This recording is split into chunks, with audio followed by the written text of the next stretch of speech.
할렐루야, 수요일 것으로 하나님을 축복합니다.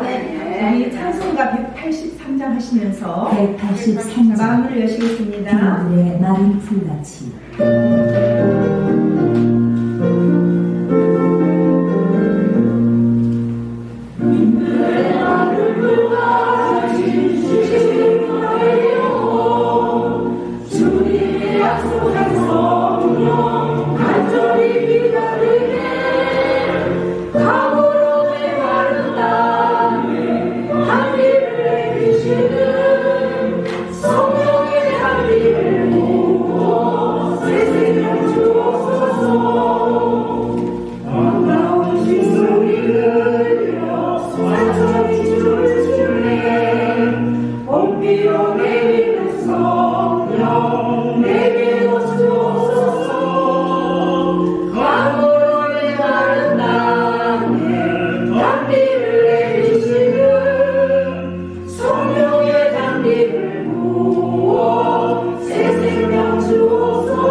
베푸신 하나님의 사랑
주 믿는 성도들의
337장.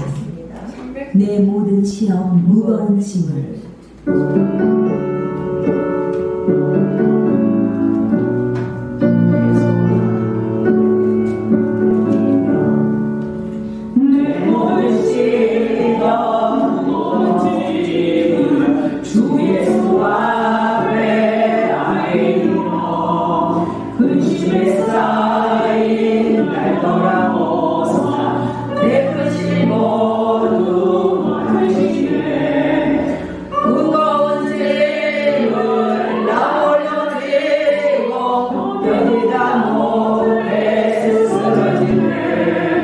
불쌍히 여겨 구원의 주님 은혜의 주님 오직 예수 내 모든 괴로움 지금 말라 주 예수 앞에 아뢰며 주께서 지닌 나무의 두사 넓으신 사랑 베푸시네 무거운 짐을 나 홀로 지고 견디다 못해 쓰러지네 불쌍히 여겨 구원의 주님 은혜의 주님 오직 예수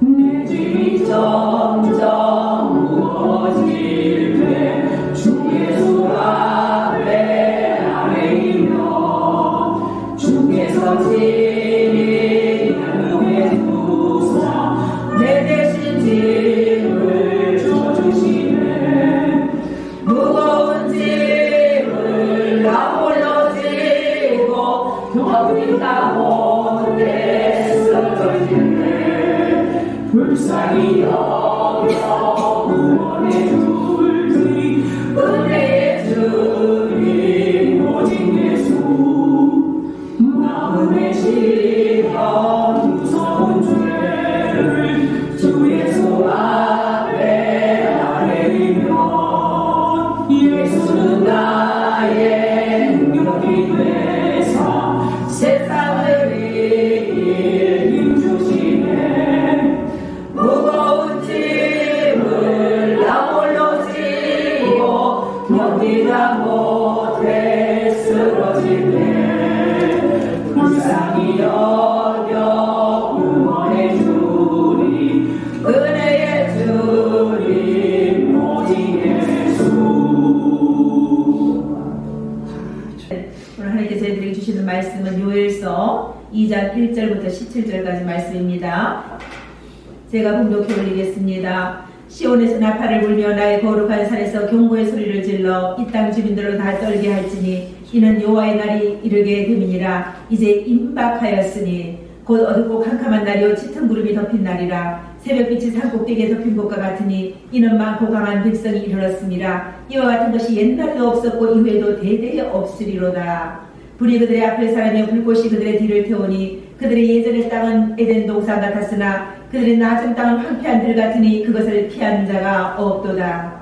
그의 모양은 말 같고 그 다니는 것은 기병 같으며 그들의 산꼭대기에서 뛰는 소리는 병거 소리와도 같고 불꽃이 건물을 가르는 소리와도 같으며 강한 군사가 줄을 벌이고 싸우는 것 같으니 그 앞에서 백성들이 질리고 무리의 낯빛이 하얘졌도다.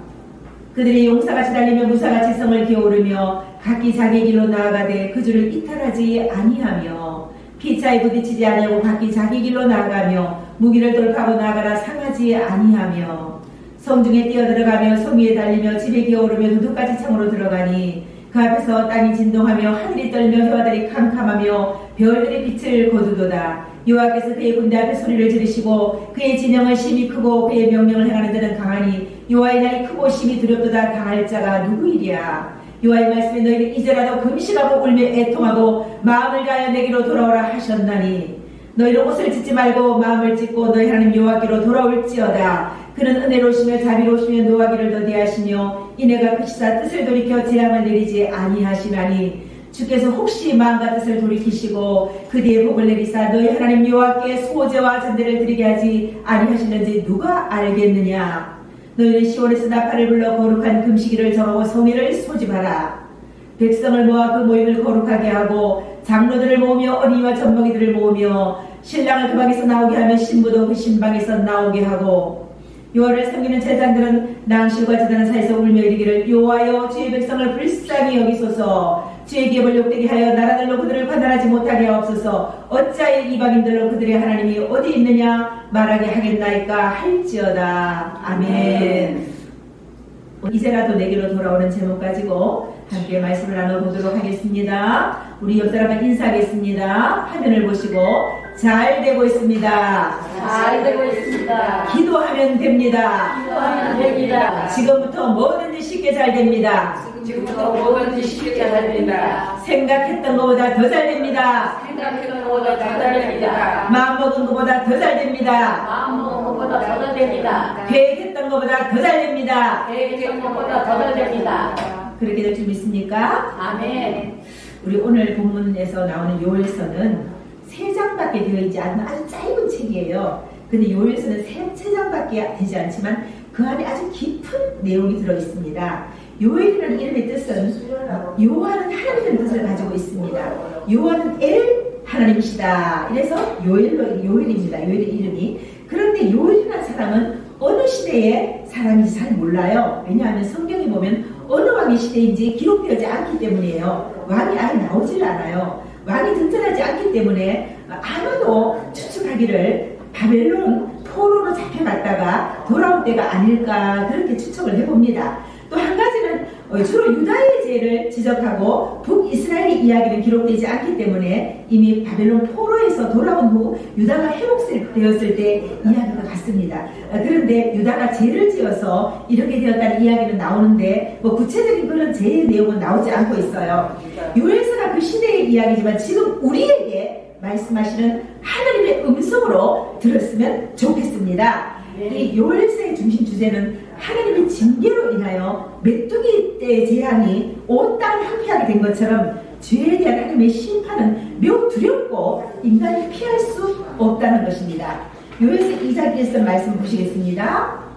시온에서 나팔을 불며 나의 거룩한 산에서 경보의 소리를 질러 이 땅 주민들로 다 떨게 할지니 이는 여호와의 날이 이르게 됨이니라. 이제 임박하였으니 여기 말씀을 보시면 하나님께서는 시온에서 나팔을 불고 하나님의 거룩한 산에서 경고의 소리를 지르리라고 이렇게 명령합니다. 지르라고 명령을 해요. 그리고 그 이유에 대하여 여호와의 날이 임박하였기 때문이라고 말씀합니다. 구약의 제사장들은 선지자와 이렇게 더불어서 하나님 백성들의 영적인 파수꾼으로 세움을 받은 자들이었어요. 본문을 통해 우리가 알아야 할 사실은 우리 성도들도 이 시대에 하나님으로부터 부름을 받은 세상의 파수꾼으로 세움을 받았다는 사실입니다. 에스겔 33장 7절 말씀 보면 인자야 내가 너를 이스라엘 족속의 파수꾼으로 삼음이 이와 같으니라. 그런즉 너는 내 입의 말을 듣고 나를 대신하여 그들에게 경고할지어다. 하나님께서 에스겔이 이스라엘 족속의 파수꾼으로 삼은 이유가 있는데 그것은 너는 하나님의 말씀을 듣고 하나님을 대신하여 그들에게 경고하라는 것입니다. 이 말씀처럼 하나님의 파수꾼으로 세움받을 우리는 하나님의 말씀을 듣고 재앙 가운데 있는 주변 사람들에게 경고해야 됩니다. 예수 믿어 천국 갑니다 이렇게 말해줘야 되는 겁니다. 계속 불순종하면 어려움을 겪게 된다고 말해줘야 되는 거예요. 마가복음 16장 15절 말씀 보면 이렇게 말씀합니다. 또 이르시되 너희는 온 천하에 다니며 만민에게 복음을 전파하라. 여러분 복음을 전파하라고 하는 것은 하나님의 명령입니다. 우리를 먼저 부르신 이유는 복음을 전파하라고 부르신 것입니다. 여러분 기회가 있을 때마다 주변에 있는 사람들에게 복음을 전파하시기를 바랍니다. 1절 말씀 다시 보시면 시온에서 나팔을 불며 나의 거룩한 산에서 경고의 소리를 질러 이 땅 주민들로 다 떨게 할지니 이는 여호와의 날이 이르게 됩니다. 이제 임박했다. 그래요. 지금 뭐라고 합니까? 지금 소리를 질러서 이 땅 주민들로 다 떨게 하라고 이렇게 명령합니다. 시온에서 경고의 나팔을 불려 하신 이유는 경고의 나팔 소리를 들어야 할 1차 대상이 바로 하나님의 선민인 남유다 백성들이기 때문입니다. 이와 마찬가지로 지금도 이 시대에도 경고의 나팔 소리는 먼저 이 교회에서 불려져야 하는 것입니다. 참으로 안타까운 것은 오늘날 교회에서는 심판의 메시지보다 축복의 메시지가 더 선포되고 있다는 사실입니다. 우리가 사실 천국 지옥 설교를 잘 안 합니다. 요즘은 참 안타깝죠. 말씀을 보면 여호와의 날이 이르게 되리라고 이제 임박하였다고 이렇게 말씀해요. 아직 오지 않은 그 여호와의 날이 우리에게 다가오는데 이 여호와의 날은 심판의 날인 동시에 또 구원의 날이기도 합니다. 여호와의 날을 두려워 떨림으로 예배하지 않는 자들은 교회 안에 있다고 해도 최후 심판 날에 비참한 결과를 맞이하게 될 것입니다. 그러므로 여호와의 날이 임박하였음을 알리는 나팔을 불어야 할 사명이 있는 사람은 먼저 시온에서, 다시 말해서 성도들의 모임인 교회를 향해 나팔을 불어야 하는 것입니다. 요엘서 2장 2절 말씀 보시겠습니다. 우리 같이 읽어볼까요? 같이 읽어보겠습니다.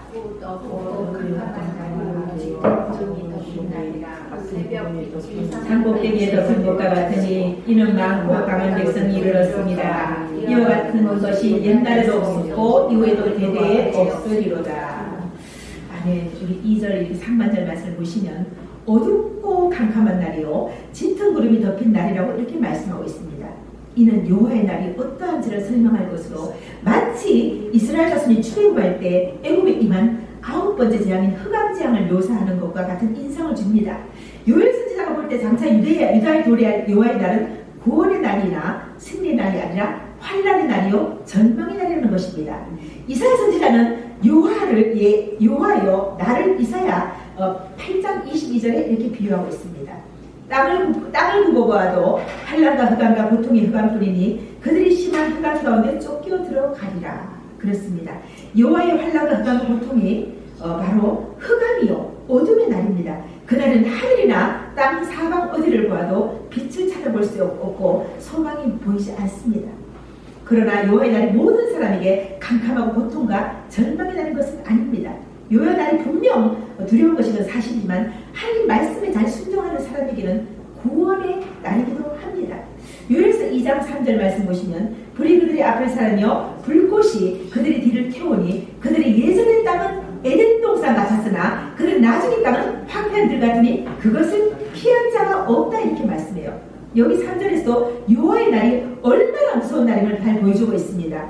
불이 땅을 다 태움으로 황폐한 땅이 되었다 이렇게 말씀합니다. 예전에 그들의 땅은 어떤 땅이라고요? 에덴 동산 같았어요. 예전의 땅은 창세기 2장 8절을 보면은 여호와 하나님이 동산에 동방에 에덴의 동산을 창설하시고 그 지으신 사람을 거기 두시니라. 에덴은 히브리 말로 큰 기쁨이다 이런 뜻을 가지고 있어요. 에덴 동산은 지어지기 이전에 하나님께서 보시기에 심히 좋았던 곳으로 첫사람 아담과 하와를 위해 창설되었던 그런 곳입니다. 근데 이스라엘 백성들이 죄를 짓기 전에 그들의 살던 땅은 에덴 동산과 같았는데 나중에는 어떻게 되었다고요? 어떻게 되었다고요? 황폐한 들 같으니 그것을 피한 자가 없다 이렇게 말해요. 요엘서 2장 4절 말씀 보시겠습니다. 같이 읽어볼까요? 그의 모양은 말 같고 그 달리는 것은 기령 같으며. 지금 이곳에서 그의 모양은 그는 뭐냐면은 바로 메뚜기를 의미하는 것입니다. 요엘서 1장 2절 3절을 보면 늙은 자들아 너희는 이것을 들을지어다. 땅의 주민들아 너희는 귀를 기울일지어다. 너희의 날에나 너희 수상들의 날에 이런 일이 있었느냐.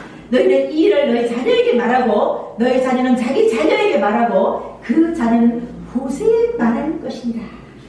자, 요엘은 쾌락에 빠진 백성들을 향하여 두렵고 안타까운 마음으로 메뚜기 재앙의 비참함에 대해서 말하고 있습니다. 지금까지 너희에게나 너희 조상들에게 이런 일이 없었다는 것입니다. 그 심판이 너무나 무섭고 두렵기에 이 일을 자녀에게 말하고 그 자녀는 또 그 자녀에게 말하고 그 자녀는 후세에게 말하고 합니다. 요엘서 1장 4절 말씀해 보시면 팥죽이가 남긴 것을 메뚜기가 먹고 메뚜기가 남긴 것을 느치가 먹고 느치가 남긴 것을 황충이 먹었도다. 여기 나오는 팥죽이나 메뚜기나 느치나 황충은 바로 메뚜기 떼를 일컫습니다. 이 부분에 대해서 어떤 주석가들은 메뚜기가 성장하는 4단계로 이야기하기도 하고 또 어떤 주석가들은 메뚜기 떼가 땅에 덮쳐서 아무것도 남아있지 않을 때까지 계속 날아드는 메뚜기 떼를 시적으로 표현하는 것으로 보기도 합니다. 여기 보면 팥죽이가 남긴 것을 메뚜기가 먹고 메뚜기가 남긴 것을 느치가 먹고 느치가 남긴 것을 황충이 먹었다는 것은 수고하여 농사지은 모든 것을 메뚜기 떼가 때가 다 먹었다는 것입니다. 요엘서 2장 4절에서는 메뚜기 떼를 전쟁에 사용하는 그런 말과 기병에 비유합니다. 메뚜기 머리가 말의 머리와 비슷하고 또 메뚜기 떼와 군대가 모두 빠르게 진격한다는 점에서 그렇습니다. 요엘서 2장 5절에 보면은 그들이 산 꼭대기에서 뛰는 소리는 병거 소리와도 같고 불꽃이 건물을 사는 소리와도 같으며 강한 군사가 줄을 벌이고 싸우는 것 같으니 메뚜기 떼의 습격을 통하여 여호와의 나라를 경고하고 있는 것입니다. 이것을 6절 말씀을 보면 그 앞에서 백성들이 질리고 무리의 낯빛이 하얘졌도다. 자, 그 상황이 얼마나 두려운 상황이었는지 그 앞에서 백성들이 질려서 낯빛이 하얘졌다고 이렇게 표현하고 있습니다. 요엘서 2장 11절도 이렇게 말씀해요. 여호와께서 그의 군대 앞에서 소리를 지르시고 그의 진영은 심히 크고 그의 명령을 행하는 자는 강하니 여호와의 날이 크고 심히 두렵도다. 당할 자가 누구이랴. 여기서 그의 군대는 하나님께서 선민을 심판하기 위한 도구로 사용하신 군대를 말합니다. 이들은 아수르 군대나 바벨론 군대를 가리킵니다. 하나님께서 이러한 그의 군대 앞에서 소리를 지른다고 하십니다. 소리를 지른다는 것은 공격 명령을 내리라는 그런 의미입니다. 하나님께서는 이방 군대를 심판의 도구로 삼으셔서 타락한 선민을 공격하도록 명령을 내리신 것입니다. 성도들이 우리 주변 사람들이나 어떤 어려운 상황으로 고난을 당한다면 그것은 단순히 원수들의 악한 마음 때문만은 아닙니다. 아무리 악한 자들이 성도를 해할 마음을 품어도 하나님께서 허용하시지 않으면 그것을 실행할 수가 없는 것입니다. 악한 자들이 성도를 공격하는 것은 하나님의 섭리가 있다는 것입니다. 하나님 뜻 가운데 하나님 섭리로 인하여 성도들은 원수로부터 공격을 당하는 것입니다. 그것은 성도들을 신앙으로 연단하기 위한 목적도 있지만 다른 한편으로는 그들의 죄를 돌아보고 회개하기 위한 목적이기도 합니다. 우리가 이러한 사실을 깨달아 안다면 원수들에게서 공격을 당하여 어려움을 겪게 될 때 어떻게 대처해야 할지 바로 깨달아 알아야 될 것입니다. 만약 그것이 우리의 신앙의 성숙과 연단을 위한 것이라면 참고 인내해야 되겠지만은 만약에 우리가 그것이 죄 지은 죄 때문에 하나님 만약에 받는 징계라면은 철저하게 하나님 앞에 회개할 것입니다. 그렇다면 참된 회개를 위하여 성도는 어떤 태도를 취할까요? 요엘서 2장 12절 말씀입니다. 우리 같이 읽어보겠습니다. 여호와의 말씀에 일제를 오직하고 이것이동하고 마음을 다하여 내게로 돌아오라 하셨나니. 아멘. 여기 뭐라고 말씀합니까? 여기서 이제라도 이렇게 말하죠. 이제라도 이렇게 하는 표현은 여호와의 날이 그만큼 임박했음을 보여주는 것입니다. 여호와의 말씀에 금식하고 울며 애통하고 마음을 다하여 돌아오라고 하시는 것은 진정한 회개를 위한 수반돼야 할 것이 무엇인지를 우리에게 말씀하고 있는 것입니다. 그렇다면 참된 회개를 위해 저희들은 어떤 태도로 임해야 될까요? 본문에서 한 3가지 정도를 발견할 수 있습니다. 첫째는 금식하는 것입니다. 금식이란 생존에 꼭 필요한 음식을 입에 대지 않는 그런 행위입니다. 둘째는 울면서 지은 죄를 애통하는 것입니다. 이는 죄를 슬퍼하는 것을 말합니다. 이 세상에는 악의 눈물과 같은 위장된 눈물도 존재합니다. 그러한 눈물은 가슴에 애통함이 없이 흘릴 수 있습니다. 고대 이스라엘 사회에서는 죽은 자들의 돈을 받고 직업적으로 대신 울어주는 그런 사람들이 있었다고 그래요. 이들의 울음소리는 크지만 그들의 슬픔은 외적인 것일 뿐 가슴으로 슬퍼하는 것은 아닙니다. 이처럼 회개할 때 죄로 인하여 가슴으로 슬퍼하지 않는다면 그 울음소리가 아무리 크다고 할지라도 사람의 중심을 보시는 하나님께 인정받지 못할 것입니다. 요엘 선지자는 요엘 2장 13절에 너희는 옷을 찢지 말고 마음을 찢으라고 말씀합니다. 옷을 찢는 표현은 슬픔의 외적인 표현입니다. 그러나 옷을 찢으며 슬픔에 회개한다 하더라도 마음을 찢는 애통의 회개가 없다면 그것은 진정한 회개가 아닙니다. 하나님께서는 우리 내면의 마음의 진실을 다 알고 계십니다. 우리가 진실하기를 원하십니다. 마음으로 애통하기를 원하시는 것입니다. 시편 51편 17절 말씀 보시겠습니다. 하나님께서 구하시는 제사는 상한 심령이라 하나님의 상호 통해하는 마음을 주께서 멸시하지 아니하시리이다. 뭐라고 말씀합니까? 하나님께서 구하시는 제사는 상한 심령이다. 이렇게 말씀해요.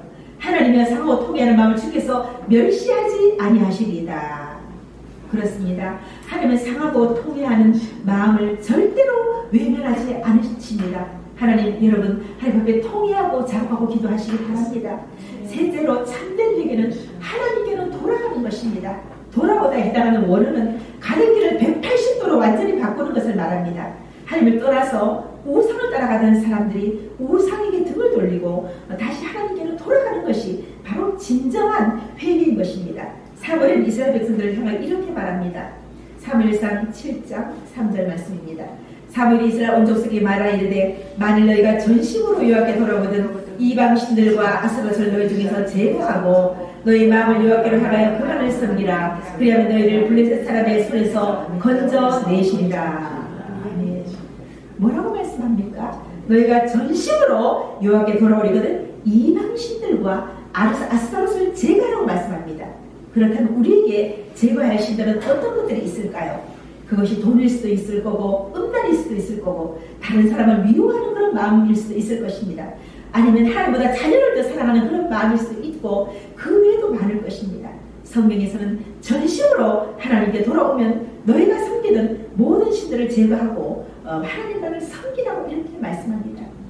그리하면 뭐라고 말씀합니까? 너희를 블레셋 사람의 손에서 건져내신다고 말씀합니다. 우리가 악의 세력부터 이기게 된다는 말씀이죠. 진정한 회개는 자기 자신을 부정하고 자기의 마음을 찢고 이전에 행하던 죄의 길에서 완전히 돌아서는 것입니다. 역대하 7장 14절 말씀 이렇게 말씀합니다. 내 이름으로 일컫는 내 백성이 그들이 악한 길에서 떠나 스스로 낮추고 기도하여 내 얼굴을 찾으면 내가 하늘에서 듣고 그들의 죄를 사하고 그들의 땅을 고칠지라. 뭐라고 말씀합니까? 참된 회개는 전에 행하던 악한 길에서 떠나 스스로 낮추고 기도하여 하나님의 얼굴을 찾는 것이라고 말씀합니다. 회개는 다른 누군가가 대신해 줄 수가 없습니다. 스스로 해야 되는 것입니다. 스스로 낮추고 이렇게 말씀하고 있죠. 회개하고 하나님께 돌아오면 하나님께서 들으시고 그들의 죄를 사해 주시고 그들을 고쳐주신다고 이렇게 말씀해요. 요에서 2장 13절 하반절에는 하나님의 속성에 대해서 잘 기록되어 있습니다. 하나님은 어떤 분이라고 말씀합니까? 그는 은혜로우시며 자비로우시며 노하기를 더디하시며 또 인애가 크시사 뜻을 돌이켜 재앙을 내리지 아니하시나니. 우리 하나님은 은혜가 많으시고 자비하시고 노하기를 더디하시며 인애가 크신 분이십니다. 진정으로 우리가 회개하면 하나님의 뜻을 돌이켜 재앙을 내리지 않으신다고 말씀하십니다. 이런 회개가 지닌 대단한 힘을 보여줍니다. 하나님께서는 심판하기로 작정하신 죄인이라도 심판하기 전에 회개하면 그 회개로 내리기로 작정하신 재앙을 처리하십니다. 회개는 하나님의 진노를 그치게 하는 힘이 있습니다. 회개는 죄인들을 향한 하나님의 저주와 진노를 그치게 할 뿐 아니라 더 나아가서 회개한 자의 삶의 자리에 하나님의 축복이 임합니다. 그렇습니다. 회개는 단지 하나님의 저주와 진노를 멈추게 하는 것으로 그치지 않습니다. 회개는 하나님의 저주와 진노마저도 축복으로 바꾸는 힘이 있는 것입니다. 반면에 에덴 동산의 땅도 황폐한 땅으로 바꿀 수도 있습니다. 하나님의 은혜를 진노로 바꾸고 하나님의 축복을 저주로 바꿀 수 있는 것입니다. 이처럼 죄는 놀라운 파괴 능력이 있고 회개는 놀라운 치료와 회복과 번영의 능력이 있는 것입니다. 14절 말씀 보시면 이렇게 말씀해요. 주께서 혹시 마음과 뜻을 돌이키시고 그대의 복을 내리사 너희 하나님께 소제와 전제를 드리게 하지 아니하시는지 누가 알겠느냐. 여기 말씀 보시면 혹시 마음과 뜻을 돌이키시고로 표현되어 있습니다. 여러분 하나님께서 죄인에게 주시는 기회는 그리 길지가 않습니다. 니느웨에 40일의 기한을 정하신 것을 통해 확인할 수 있는 것처럼 회개의 기회, 구원의 기회는 아주 촉박합니다. 오늘 심판이 임하지 않았다고 해서 내일 임하지 않는다는 법이 없습니다. 회개는 지금 곧 해야 됩니다. 지금 이 시간, 지금 하나님 말씀하신 이 말씀이 선포되는 이 시간 회개해야 되는 것입니다. 지금이 바로 구원의 기회입니다. 23절부터 24절 말씀 보겠습니다. 시온의 자녀들아 너희 하나님 여호와께로 말미암아 기뻐하며 즐거워할지어다. 그가 너희를 위하여 비를 내리시되 이른 비를 너희에게 적당하게 주시리니 이른 비와 늦은 비가 예전과 같을 것이라. 마당에는 밀이 가득하고 독에는 새 포도주와 기름이 넘치리로다. 뭐라고 말씀합니까? 지금 회개하면 어떤 복이 임한다고 그래요? 멋지죠? 시온의 자녀들아 너희는 너희 하나님 여호와께로 말미암아 기뻐하며 즐거워하라. 그가 너희를 위하여 어떻게 하신다고요? 비를 내리시되 이른 비를 너희에게 적당하게 주리니 이른 비와 늦은 비가 예전과 같다고 말씀해요. 하나님께서 이전으로 말씀하실 때는 얼마나 참고 기다렸을까요? 여러분 우리는 이제 하나님께 이제라도 말씀하시기 전에 하나님 말씀에 순종하심으로 하나님의 기쁨이 되었으면 좋겠습니다. 요엘서 마지막 절이 이렇게 끝납니다. 내가 전에는 그들의 피 흘림 당한 것을 갚아주지 아니하였거니와 이제는 갚아주리니 이는 여호와께서 시온에 거하심이니라.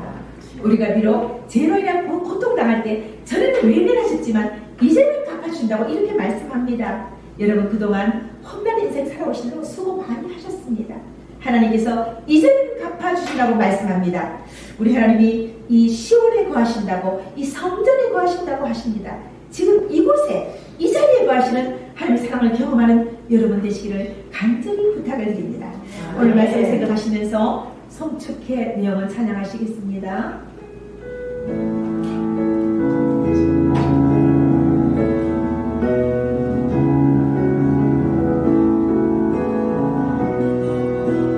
목소리 높여서 성축해 내 영혼 성축해 내 영혼 내 영혼아 거룩하신 이름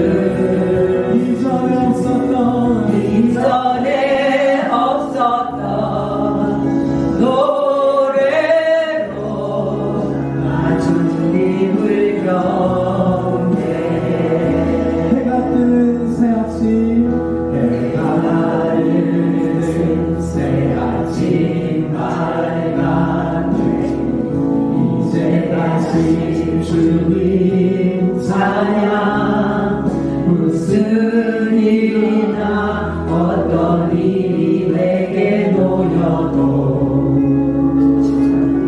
저녁이 올 때 나는 노래 우리의 송축을 기쁘게 받으신 주님 앞에 함께 큰 목소리로 성축해 내 영혼 내 영혼아 거룩하신 이름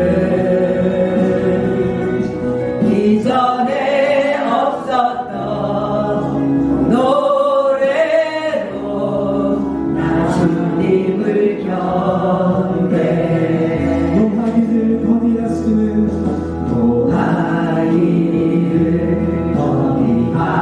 거리하시는 주의 크신 사랑 넘치네 주의 선하신 내가 노래하리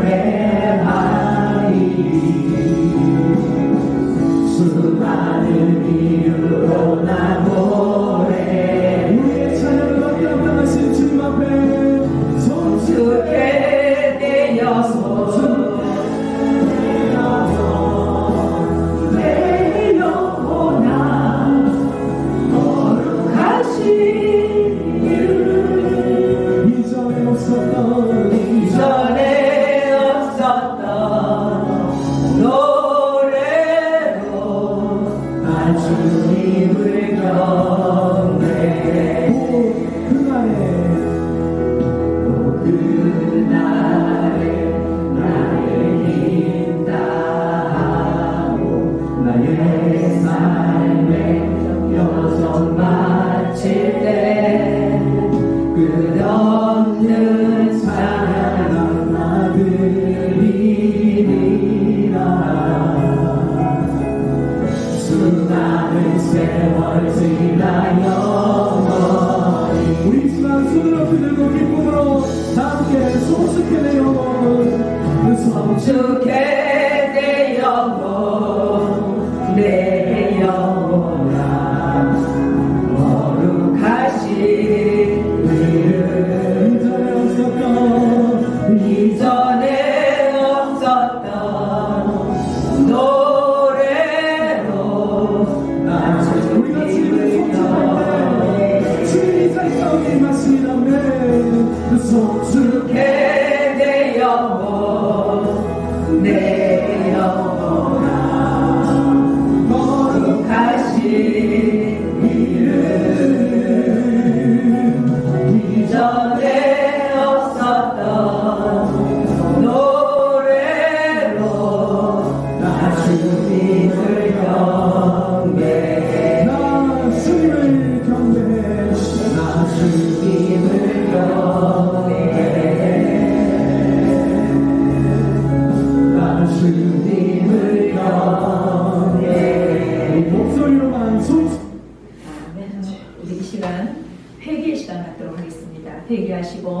우리 시온성의 부모의 발전을 위해서 기도해 주시기 바랍니다. 주여 한번 외치시고 기도하겠습니다. 주여! 하나님 아버지, 우리가 하는 말씀대로 살지 못해서 그래서 회개합니다. 용서해 주시옵기 바라옵니다. 이제라도 돌아오라고 말씀하신 주님, 이제라도 회개하고 주님 몸으로 돌아올 수 있도록 도와주시옵기 바라옵니다. 우리 시온성교를 축복해 주시옵기 바라옵니다. 우리 시온성교를 통하 이 땅과 새 뜻이 이루어질 수 있도록 도와주시옵기 바라옵니다. 하나님, 우리 시온성교를 축복해 주시옵기 바라옵니다. 하나님 아버지, 많은 자들을 보내주시고 우리 시온성교를 통해 많은 세움을 받을 수 있도록 우리 시온성교를 축복해 주시옵기 바라옵니다. 이 시간 함께 예배하는 아버지 모습들을 축복해 주시고 복의 복을 다시고 시기를 내주시고 주님의 소리를 도서 하나님을 벗어나 빛이되게 하여 주시옵소서. 이제는 우리 주 예수 그리스도의 은혜와 하나님 아버지 극진하신 사랑하심과 성령의 내집을 통해 역사하심이 이곳에서 예배하는 행정들의 머리 위에 이제로부터 영원토록 함께 있을지어다. 아멘.